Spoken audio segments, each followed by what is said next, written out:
बाण का स्वभाव है अनन्यता प्राप्त करने में अपनी पूर्णता मानना। तत्वता बाण उसको ही कहेंगे जो कि लक्ष्य तक पहुंच सके।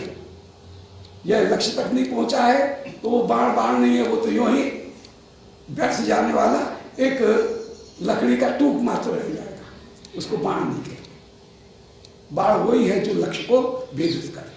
तो जिन श्री गुरुदेव की कृपा से, श्री कृपा शक्ति की कृपा से, योग माया जी की कृपा से साधक को वो स्वरूप प्राप्त हुआ जिस स्वरूप के द्वारा वो प्रियालाल दोनों की सेवा करते हुए विराजमान हो,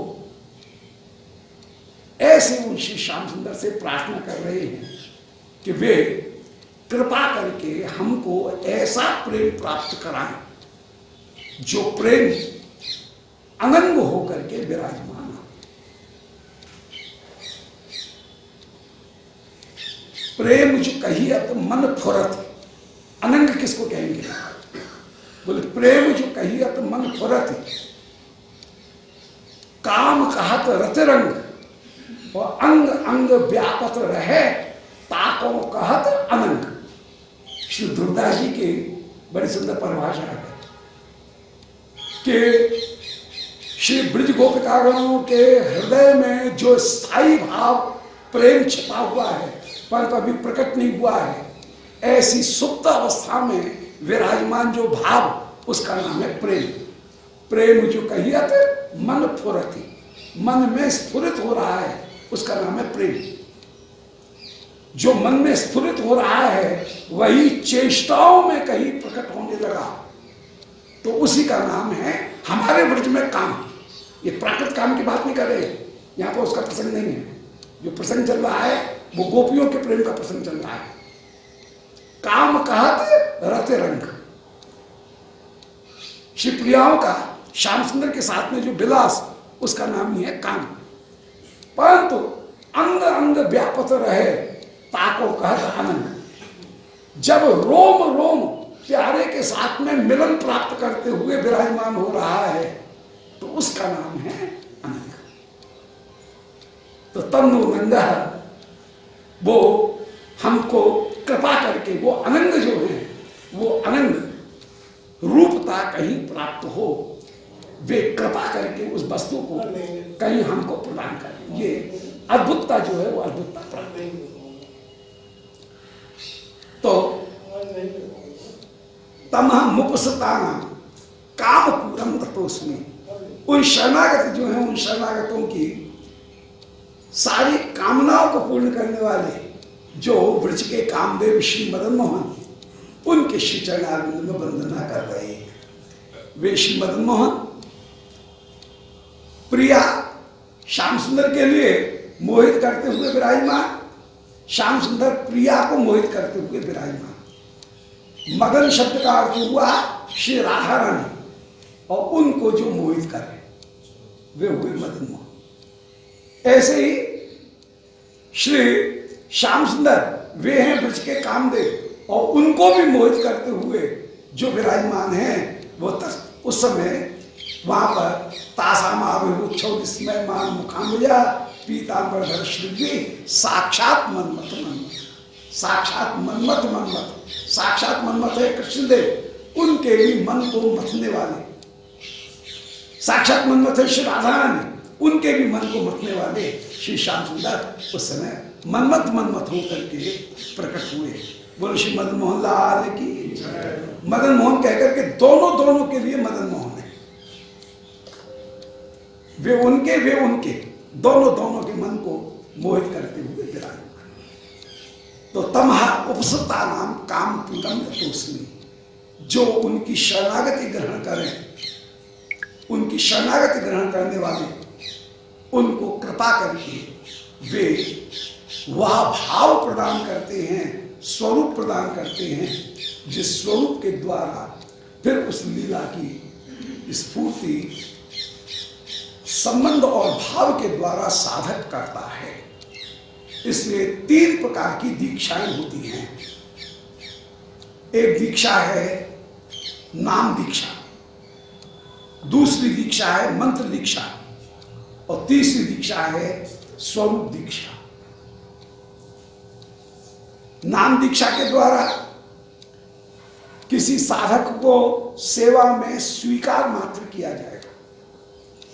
नाम सुनाया गया है, अब उसको सेवा में हाथ लगाने का अधिकार, भाई शाक ले आ, सौनी दे दे, जल भर करके ले आ, ये सारी सेवाएं सेवा में हाथ लगाएगा। नहीं तो जब तक चिन्मयता प्राप्त नहीं हुई है तब तक सेवा में अधिकारी नहीं है। सेवा कैसे करेगा? फिर मंदिर की किसी चीज में, सेवा की किसी चीज में यह कंठी नहीं है, नाम दीक्षा नहीं है, तो उसको अधिकार की प्राप्ति नहीं। तो पहली वस्तु नाम दीक्षा, और नाम दीक्षा जो है वो स्वीकृति है। मानो लड़का लड़की इन दोनों की सगाई हो गई, परंतु अभी ब्याह नहीं हुआ है, कसर। जब मंत्र दीक्षा हुई तो उसमें वैदिक मंत्र, बीज मंत्र के साथ में फिर साधक जो है उसका कृष्ण के साथ में, ब्रह्म के साथ में संबंध हो गया, वो होगी भाव पड़ गई। अब बीज मंत्र जो मूल मंत्र हैं और नाम मंत्र दो अलग अलग नहीं हैं। जितने भी गुरु मंत्र हैं, मूल मंत्र हैं, वे मूल मंत्र नामात्मक ही हैं, परंतु नाम संबोधनात्मक है, जबकि मंत्र संबोधनात्मक न होकर के चतुर्थी विभक्ति संप्रदान रूप होकर के विराजमान। चतुर्थी विभक्ति का उसमें प्रयोग है।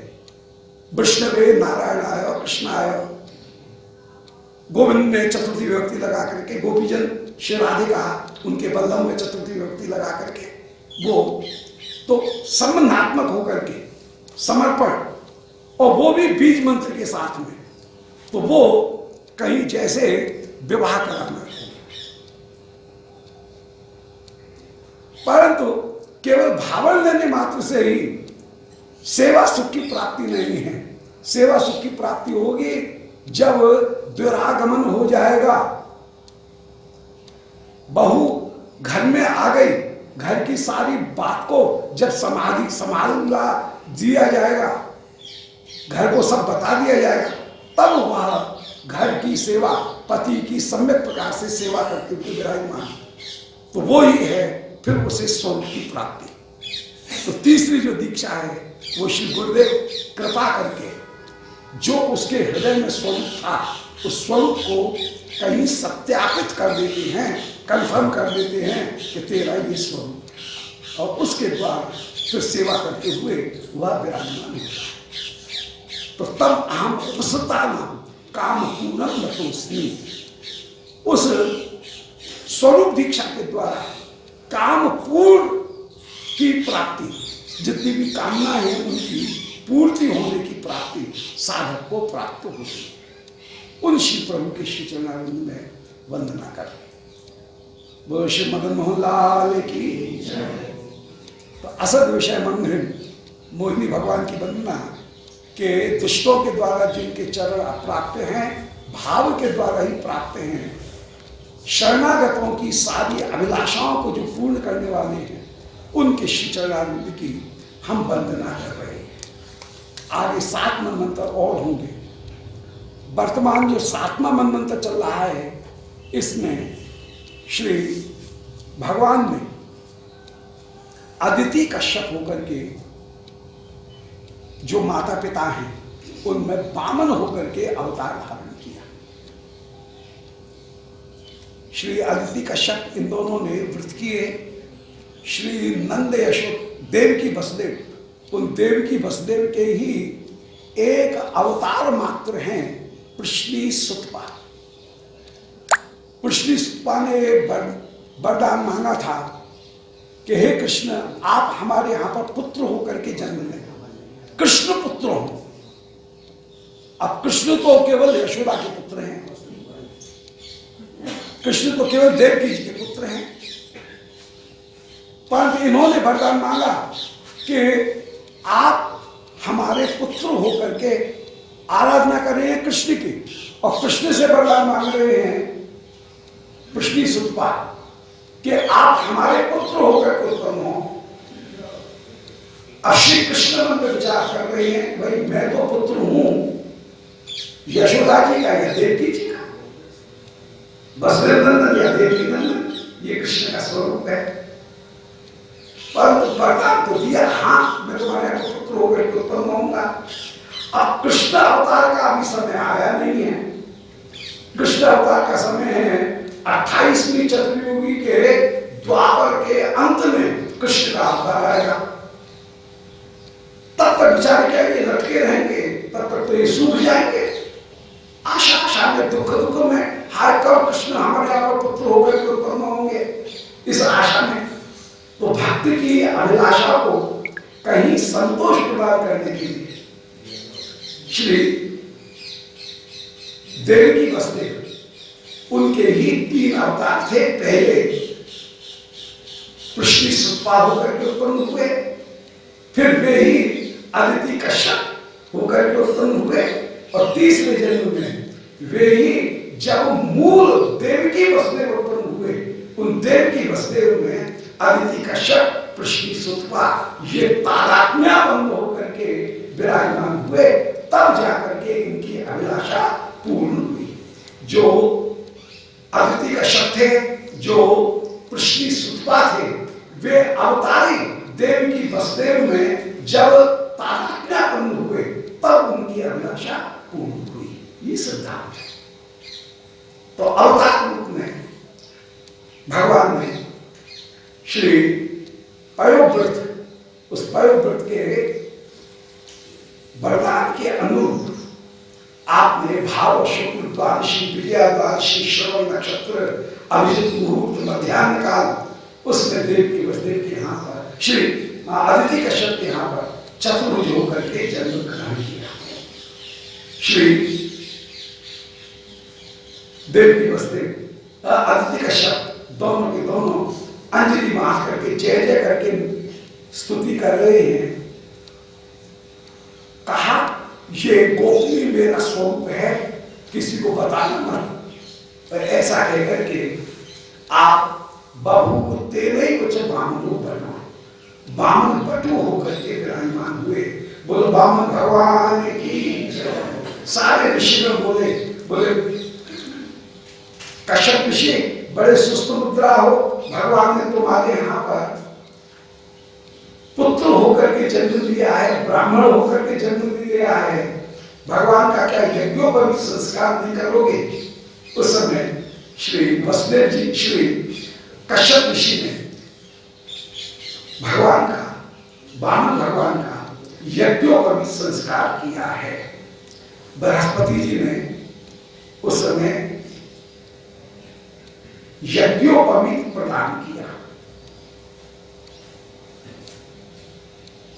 यज्ञ का तात्पर्य है ब्रह्म, उसका उप माने निकट, बीत माने उससे आवृत होकर के रहना, यह अनुभूति करना कि मैं ब्रह्म का एक शक्ति अंश हूं और मैं ब्रह्म के निकट हूं। ये यज्ञोपवीत का वो यज्ञोपवीत 94 घंटे का होता है, और किसी व्यक्ति की अपनी लंबाई वो भी 94 घंटे होती है। तो मान लो ये यज्ञोपवीत की जो लंबाई है वो यह सूचित करती है कि हम ब्रह्म से ही आवृत होकर के ब्रह्म में ही लीन है। यह साक्षात रूप से देखा है। वो यज्ञोपवीत परम पवित्र है, प्रजापति के साथ में ही उत्पन्न हुआ है। वो आयुष्य और अग्रता, प्रधानता उनको प्रदान करने वाला है। वो यज्ञोपवीत परम दिव्य होकर के विराजमान। बोलो श्री वामन भगवान की जय। कश्यप ऋषि ने मेखला प्रदान की। जो पृथ्वी है उन्होंने दंड प्रदान किया है। श्री अदिति जी ने कौपीन प्रदान की। आकाश ने छत्र प्रदान किया है। ब्रह्मा जी ने कमंडल प्रदान किए हैं। सप्तर्षियों ने उस समय पुष्प प्रदान किए। उमा अंबिका ने आकर के भिक्षा प्रदान की है। श्री वामन भगवान आनंद पूर्वक विराजमान हुए। त्रिलोकी सब वामन भगवान की जय कर रही है। वामन भगवान की एकदम विष्णु चक्र में बोलो श्री वामन भगवान की जय।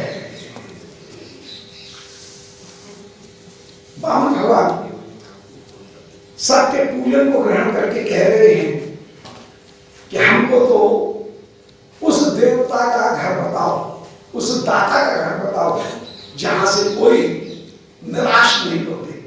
बोले भाई ऐसे दाता तो आजकल बल राजा है। श्री वामन भगवान उस समय बल राजा के द्वार पर जो पहुंचे, भ्रुकच्छ तीर्थ में जहां नर्मदा जी का किनारा, सबने उठ करके वामन भगवान का अभ्युत्थान किया है। श्री बलराजा ने वामन भगवान के चरणों को धोया और आज गंगा जी वहीं प्रकट हो गई है। जिस गंगा जल के लिए, चरणामृत के लिए शिव तपस्या करते हैं, कृपा करके आपने वो गंगा जी श्री बलराजा को प्रदान की है। बलराजा बोले ब्राह्मण देवता जो चाहिए वो मांग लो। बोले राजा तेने ये कैसे जाना, हम कुछ मांगने आए हैं। बोले अरे ये ब्राह्मण का स्वरूप और उसमें भी ब्रह्मचारी का स्वरूप मांगने के लिए ही है। ब्रह्मचारी तो भिक्षा करने जाएगा ही जाएगा, उसका स्वरूप भी मांगने का स्वरूप है, इसलिए जो चाहिए वो मांग लो। गाम कांचनम गुणवत्तम नष्टम, पृथ्वी चाहिए पृथ्वी लो, सोना चाहिए सोना लो, घर चाहिए, मिठाई की इच्छा हो तो आपका स्वेच्छा भोजन आपको कराऊं, और यदि ब्याह की इच्छा हो तो जैसे बोना आप ऐसी कोई बोनती ब्राह्मण की कन्या भूल करके यहीं आपकी चाव मांग करा ब्याह भी करा। श्री वामन भगवान मांगने वालों को 4 चीज की शिक्षा देते हुए बोले कि यदि 4 चीज का ध्यान रखेगा तब तो कुछ हाथ पड़ने लगेगा, नहीं तो अपमान मिलेगा। कौन कौन सी चीज श्री श्रीधर स्वरूप ऊपर कर रहे हैं। भगवान के वचनों में ये 4 गुण विद्यमान है। दात स्तुति स्वयं तुष्टि, पहले दाता की स्तुति, किसी के अंगीठी नहीं कराना, मामूली बात हो गई है। बड़ाई नहीं करोगे तो फिर वो जेब में हाथ कैसे डालेगा, बड़ाई करोगे तभी तो जेब में हाथ डालेगा। दाता की स्तुति, फिर स्वयं संतोष रखे, ज्यादा हाय की तो फिर देने वाला बंद कर देगा। फिर जिसकी चलती हो उसकी जरूर प्रशंसा कर दे, नहीं तो ऐन मौके पर आकर के वो भाजी मार देगा। और चौथी चीज और ध्यान देने की है वो ये कि मौका आने पर मांगे। हमेशा ही बाबू दे दो बाबू दे दो, तो कह रहे भाई दूसरा काम कर दे तो हटो यहाँ से, रास्ता छोड़ो, ऐसा कह देगा। इसलिए मौका आए तब मांगना चाहिए। समय पर मांगे तो लाभ होगा और समय पर नहीं होगा तो नुकसान भी होगा। बातन हाथी पानिया और बातन हाथी पानी, ये बोलने का तरीका ही ऐसा है कि किसी को हाथी मिल जाए और कोई हाथी के पैर के नीचे दब जाए। किसी जुलाई में बहुत बढ़िया एक मरमर का थान बनाया और डिबिया में रख करके राजा को भेंट किया। राजा ने जैसी डिबिया खोली उसमें 20 गज का पूरा थान। राजा बोला वाह भाई वाह, कलाकार तेरे हाथ तो चूमने लायक है, जरा ये बता ये थान लाया किसके लिए। अब भाग्य में नहीं, बोलना नहीं आया, ऐसा बढ़िया मौका और गलत बोलना है। कह रहा है महाराज अब आप बूढ़े हुए, अब कुछ दिन में, साल 2 साल में आप प्राप्त होने वाले हैं, तो फिर जरूरत तो पड़ेगी आपके लिए कोई बढ़िया कपड़े की, किसके पहले से ले हमारा बड़ा चाहता है बात तो इस हाथी के पैर के नीचे। जो हाथी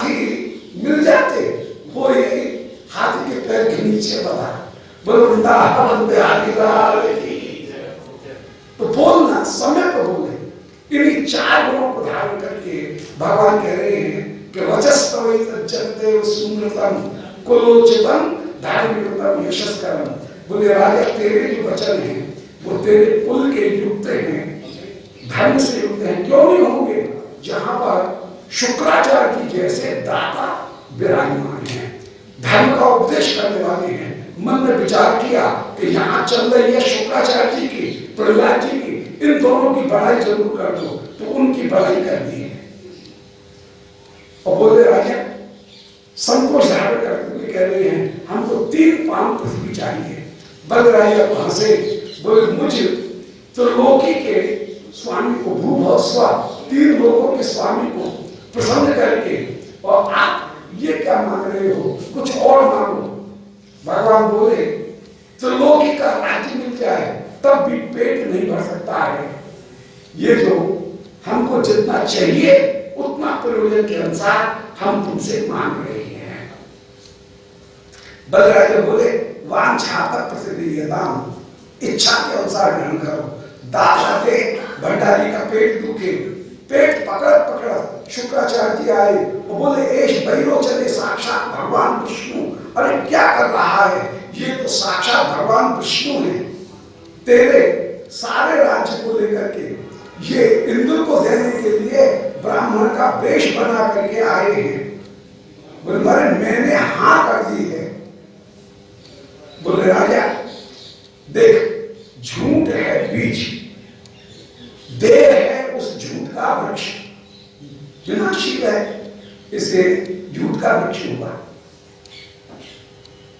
झूठ का तात्पर्य है विनाशी, और उसका ही विस्तार ये देह है। और इस देह के द्वारा सत्य फल की प्राप्ति होनी चाहिए। विनाशील ये जो देह मिला है, अर्थात अज्ञान के कारण, माया के कारण, अध्यास के कारण जीव को ये जो देह मिला है, उस देह के द्वारा यदि कोई सत्कर्म करेगा तो उसे सत्य फल की प्राप्ति होगी। परंतु देह रहेगा तब तो कर्म करेगा, देह ही समाप्त हो गया तो फिर भजन, कर्म, ज्ञान और भक्ति तीनों में से कुछ भी नहीं किया जा सकता है। इसलिए देह की रक्षा करने के लिए तो प्रयत्न करना पड़ेगा। इसलिए तू झूठ बोल दे देह की रक्षा करने के लिए। बलराज बोल अरे देह तो कभी भी जाने वाला है, आज भी जाने वाला है, इसलिए आज धर्म का पालन करूं, कल की आशा में ऐसा नहीं करूंगा। आज जो क्षण मिला है इस क्षण का आपकी सेवा के लिए ही उपयोग करूंगा। शुक्राचार्य जी कह रहे थे आगे तू सत्कर्म कर सके इसके लिए झूठ बोल दे।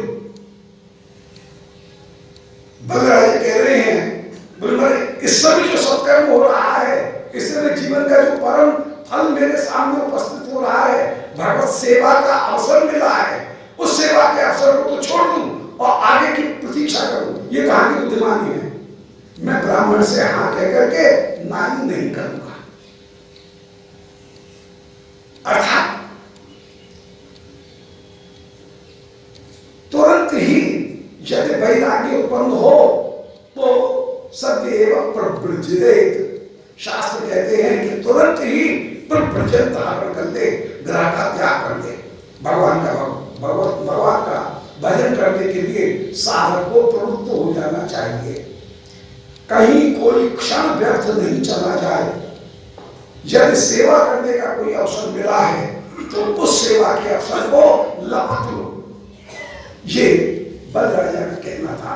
और मैं ऐसा नहीं करूंगा कि शरीर रह जाएगा तो आगे पुण्य करूंगा, आगे कभी भजन कर लूंगा, ऐसा विचार करके इस मौके को मैं नहीं छोड़ूंगा। आप जो कुछ भी बात कह रहे हैं कि झूठ बोल करके स्त्री नर्म प्रवाहित प्रत्यक्ष से प्राण संकट है, ये जो 6 स्थान बताए कि इन 6 जगह पर झूठ शोभा को प्राप्त होती है, ठीक है, परंतु वो परम पुरुषार्थ की सिद्धि करने वाली नहीं है। पुरुषार्थ की सिद्धि करने के लिए भगवत सेवा ही एकमात्र कारण है, और इस अवसर को मैं नहीं छोड़ूंगा। ऐसे श्री बलराजा ने जिस समय कहा, शुक्राचार्य जी शाप देकर के चले गए।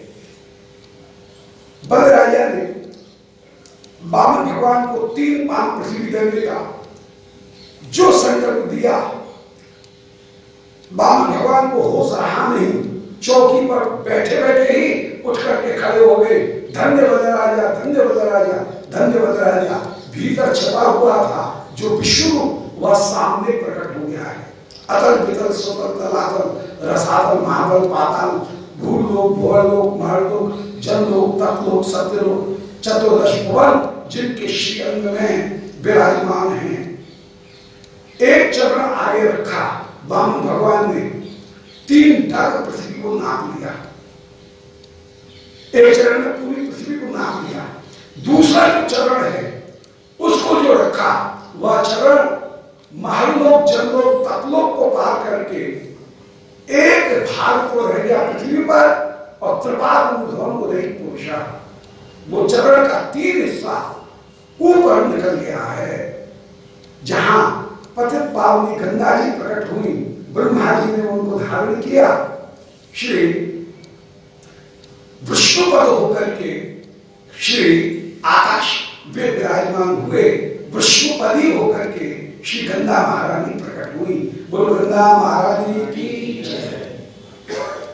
दैत्यों को मार मार करके श्री वामन भगवान के, त्रिविक्रम भगवान के पार्षदों ने सुतर लोक में भेज दिया है।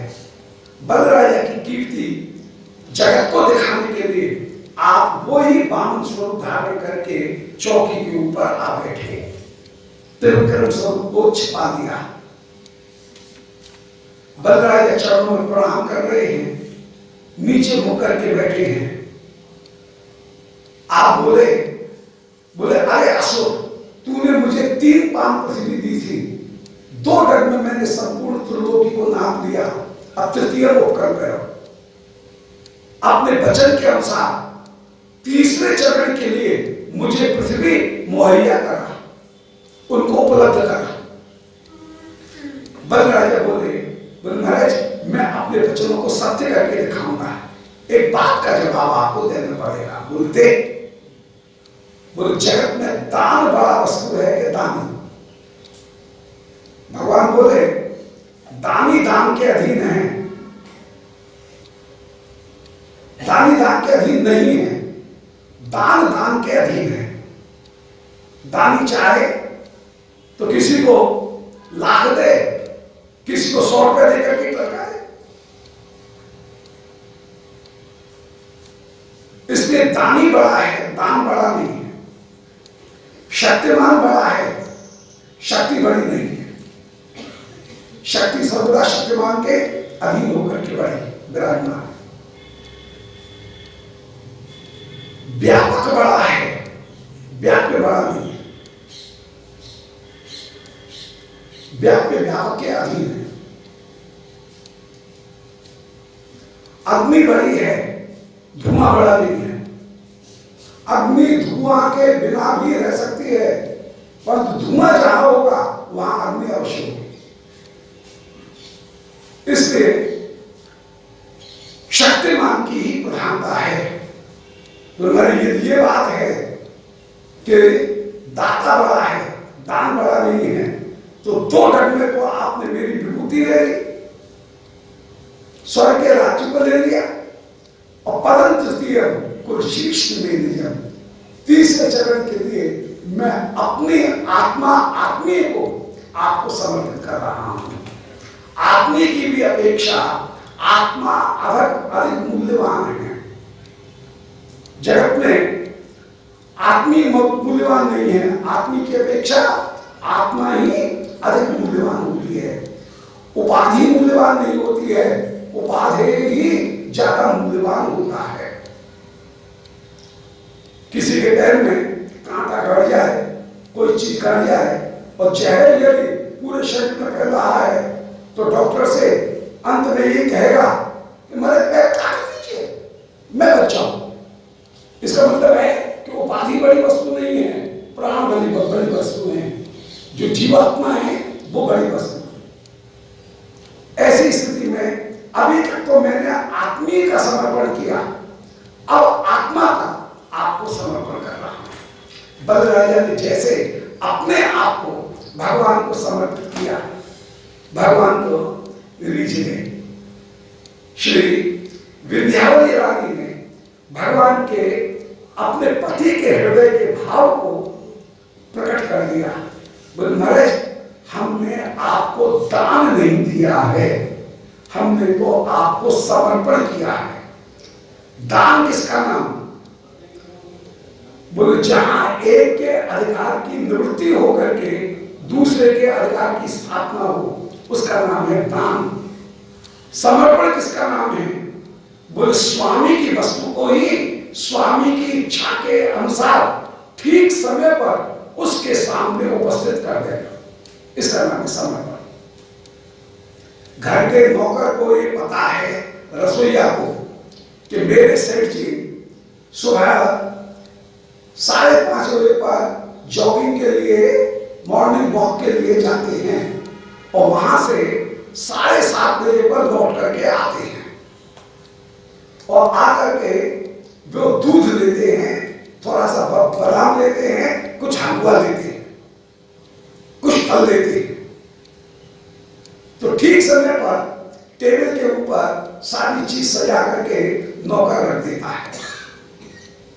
अब यदि मालिक ये कहे कि ये दूध स्टील के गिलास में क्यों लाया, चांदी के गिलास में लेके आओ, तो वो चांदी के गिलास में ले आएगा। अब ना वो स्टील का गिलास अपने घर से ला रहा है, न दूध अपने घर से ला रहा है, न चांदी का गिलास अपने घर से ला रहा है, सब चीज सेठ जी की है। परंतु सेठ जी की चीज को ठीक समय पर उनकी इच्छा के अनुसार वो उपस्थित कर रहा है। इसी प्रकार मैं भी आपकी इच्छा के अनुसार आपकी वस्तुओं को, विंध्यावली रानी कह रही हैं, हमने आपके सामने केवल उपस्थित किया। आप कह रहे हैं कि मुझे राज्य दे दे, बोले ले लो। बोले ऐसे नहीं, मैं संकल्प करके लूंगा। लूंगा, संकल्प करके ले लो। बोले ऐसे नहीं, मैं तेरे सिर के ऊपर पैर रख करके फिर लूंगा। तुम्हारे सिर आ गए। कोई चीज न पहले हमारी थी और न हम अब दे रहे हैं, इसलिए आपको दान देना संभव नहीं है। हम शरणागतों के द्वारा आपको केवल समर्पण करना ही आवश्यक है। जो लोग दान देने का अनुमान रखते हैं वे अज्ञानी हैं।